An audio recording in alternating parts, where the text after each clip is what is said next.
আসসালামু আলাইকুম বন্ধুরা, সবাই কেমন আছেন? আজকে চলে আসলাম আমি আমার রান্নাঘরে। এই যে আমি চুলাটা জ্বালিয়ে দিচ্ছি, এটি দেখুন। তারা সবাই কেমন আছেন? আমি তো আলহামদুলিল্লাহ ভালো আছি। আমি তেল দিয়ে দিচ্ছি। আমি আজকে একটা সবজি রেসিপি দিব। এই গরমে আমার সবজি খাইতে এত ভালো লাগে, আর গরমের সবজি বেশি বেশি করে খাবেন, যেহেতু এটা গরমের সিজন। আর গরমের সবজি তো পাওয়া যায়, সেগুলো খাবেন। চুলাটা কিন্তু আমি জ্বালিয়ে দিয়েছি। এখন আমি দিয়ে দিচ্ছি পেঁয়াজ কুচি। প্রতিদিনকার মতো যেভাবে রান্না করি, তবে দেখতে থাকুন কী কী সবজি এটার ভিতর যায়। চার মিশালি সবজি অবশ্যই যাবে এটার ভিতর। এই যে পেঁয়াজ কুচি দিয়ে দিয়েছি। এখন আমি রসুন কুচি দিয়ে দিচ্ছি।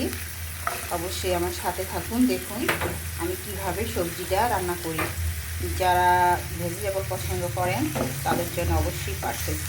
আর আমি এই সবজিটা এমনভাবে রান্না করব, খুব কম মশলায়, কিন্তু দারুণ টেস্টি হবে। Trust me. আপনি ভাতের সাথেও খেতে পারবেন, রুটির সাথেও খেতে পারবেন, ইভেন আপনি লুচির সাথেও খেতে পারবেন।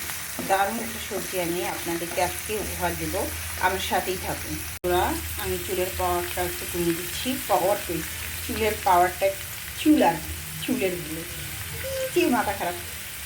চুলার পাওয়ারটা একটু মিডিয়ামে নিয়ে গেলাম, বেশি হয়ে গিয়েছে, পুড়ে যাবে। আর পেঁয়াজ রসুন বেশি তো ভাজবেন না। আমি একটু লবণ দিয়ে দিচ্ছি যাতে চারিপাশে না ছিটে যায়। এই যে দেখেন, এই যে আমার বিড়ালগুলা কেমন করে চিল্লাচ্ছে। এখন আমি একটু হলুদ দিয়ে দিচ্ছি, যেহেতু এটা সবজি রেসিপি তাই অল্প করে দেবেন। সাথে একটু পানি দিয়ে দিচ্ছি। এই যে দেখেন, হালকা একটু পানি দিয়ে দিলাম। এই যে দেখেন, এখন আমি হলুদটা আমি অল্প দিয়েছি, হলুদ অল্পই দিব, যেটা একটু 1.5 চামচ হলুদ দিয়ে দিলাম। আর 1 চামচ আমি গুঁড়া ঝাল দিয়ে দিচ্ছি।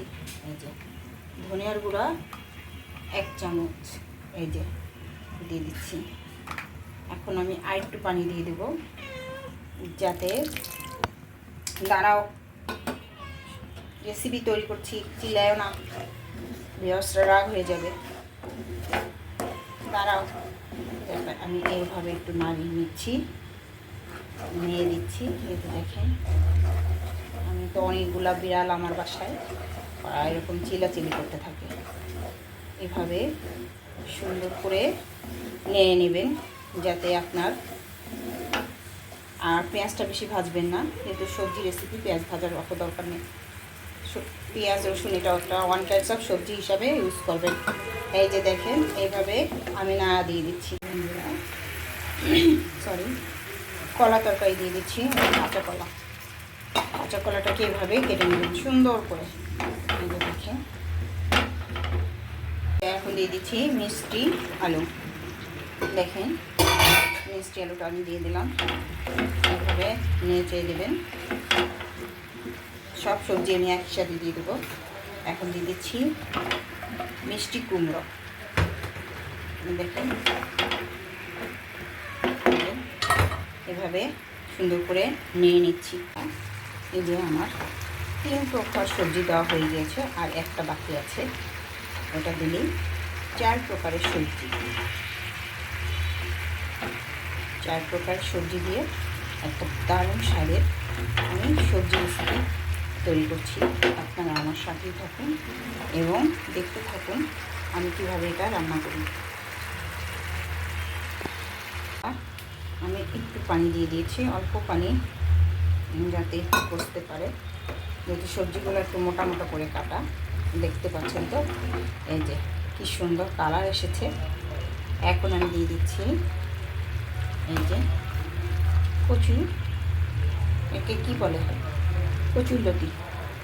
এই যে কচুরলতি দিয়ে দিলাম। দেখেন, এই যে কচুরলতি দিয়ে দিচ্ছি। বন্ধুরা, এই যে দেখেন, আমার সবজিটা প্রায় কষানো হয়ে গিয়েছে। এখন আমি পানি দিয়ে দেবো, পানির সাথে ও সেদ্ধ হয়ে যাবে। 1 কাপ পানি দিয়ে দিলাম। এই যে আর একটু দেবো, আরও আধা কাপ দিয়ে দিলাম পানি। সবজি সেদ্ধ হয়ে যাবে। দেখেন কি সুন্দর একটা কালার এসেছে। ট্রাস্ট মি, খেতেও কিন্তু দারুণ লাগবে। আমার কাছে কেন জানি এইসব সবজির মধ্যে মানে এই 5 মিশালি 4 মিশালি সবজির মধ্যে চিংড়ি মাছ দিলে আমার কাছে ভালো লাগবে না। এটা এমনি রান্না করলেই ভালো লাগবে। আর যারা ভেজিটেরিয়ান আছেন তারা তো আমার এই সবজিটা অবশ্যই ফলো করবেন এবং আমার চ্যানেলটাকে অবশ্যই সাবস্ক্রাইব করে দেবেন। আর সবজি রেসিপি যদি পেতে চান অবশ্যই আমার চ্যানেলে চলে আসবেন। বন্ধুরা এই যে দেখেন আমার সবজিটা প্রায় বলবো না, আসলে এখন একটু দেরি আসছে, সেদ্ধ হয়নি। এই তো একটু আগে চাপালাম, তবুও মনে করেন যে 3 ভাগের 1 ভাগ হয়ে গিয়েছে। এই যে দেখেন এরকমভাবে সবজি রান্না করলে কিন্তু দারুণ লাগে। এই যে আপনাদেরকে দেখিয়ে দিলাম। যারা নতুন আছেন তারা অবশ্যই ফলো করবেন আমার এই চ্যানেলটাকে এবং সাবস্ক্রাইব করে দেবেন। হ্যালো বন্ধুরা, এখন আমি কাঁচামরিচ দিয়ে দিচ্ছি। এইভাবে কাঁচামরিচ দিয়ে দেবেন সবজিতে। এতে দেখেন আমার সবজিটা কিন্তু প্রায় হয়ে গিয়েছে। আমি একটু পর নামিয়ে নেব। আমার সাথেই থাকুন, দেখেন আমি আরও কত কিছু দিব। আরও আমার এই আইটেম বাকি আছে এখনও দেওয়ার। তো বন্ধুরা এই যে দেখেন আমার কিন্তু সবজি সব হয়ে গিয়েছে, অলমোস্ট সব একেবারে সিদ্ধ হয়ে গিয়েছে, বয়েল হয়ে গিয়েছে। এখন আমি এটার মধ্যে আরেকটা জিনিস দিব যেটা আরও টেস্ট আনবে। এটা হচ্ছে জলপাইয়ের আচার।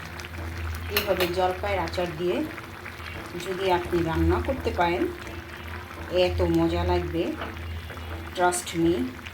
কি বলবো আপনাদের, ছোট বাচ্চারা যারা কিন্তু সবজি একেবারেই প্রিয় না, যেমন আমার বাচ্চা যখন ছোট ছিল তখন সে কিন্তু এগুলো খেতে চেত না, সবজি খেতে চেত না। তা আমি এইভাবে রান্না করে দিলে ওরা না একেবারে চেটে পুচে সব খেয়ে নিত। এইভাবে কিন্তু রান্না করে দেবেন বাচ্চাদেরকে। একটু টকটক লাগবে হালকা, তারপর একটু আচারের ফ্লেভার আসবে, স্বাদটাও কিন্তু দারুণ লাগবে। তারপরে আমি দিয়ে দিচ্ছি ভাজা জিরা গুঁড়া। এভাবে কিন্তু ভাজা জিরা গুঁড়া দিয়ে দেবেন। ভাজা জিরা গুঁড়া সবজিতে দিলে একটা আলাদা একটা স্বাদ নিয়ে আসে, ট্রাস্ট মি। ভাজা জিরা গুঁড়া যারা পাঁচফোড়ন দিয়ে রান্না করতে চান তারাও কিন্তু রান্না করতে পারবেন, কিন্তু পাঁচফোড়ন দিলে কি হবে, আচারের যে একটা ঘ্রাণ আছে, স্মেল, ভাজা জিরা গুঁড়ার স্মেল, এটা একটুটা কিছুটা হয়ে যাবে, যাকে বলে পাওয়া যাবে না। পাঁচফোড়ন এমন একটা তীব্র মশলা যেটা দিলে হচ্ছে সবজির যে আসল যে স্মেলটা সেটা পাওয়া যায় না। তাই এভাবে যদি রান্না করেন তাহলে আপনি রিয়েল স্মেলটা অবশ্যই পাবেন।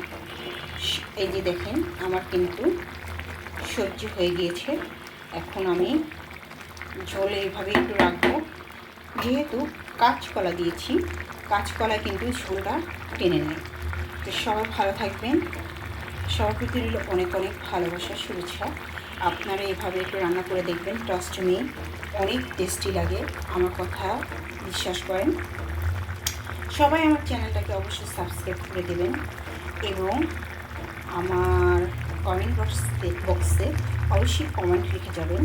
আমি আপনাদের কমেন্ট ধরে আপনার পরিবারে চলে যাব। এতে দেখেন আপনারা সাথে থাকলে অনেক দূর এগোনো যাবে ইনশাআল্লাহ। সবাই ভালো থাকবেন, সবাইকে রইল অনেক অনেক ভালোবাসা ও শুভেচ্ছা। আল্লাহ হাফিজ। তাও একটা সবজি রেসিপি আপনাদেরকে উপহার দিলাম। এটার ভিতর কী কী আছে আমি আবারও বলে দিচ্ছি। এটা হচ্ছে 4 মিশালি সবজি। কাঁচকলা আছে, এগুলোর মধ্যে মিষ্টি আলু আছে, কচুরলতি আছে, মিষ্টি কুমড়ো আছে, আর টক জলপাইয়ের আচার আছে, সাথে ভাজা জিরে গুঁড়োও আছে। তাতে বুঝতে কারো অসুবিধা হবে না, সুন্দরভাবে আমি বিশ্লেষণ করে দিলাম। সবাই ভালো থাকবে।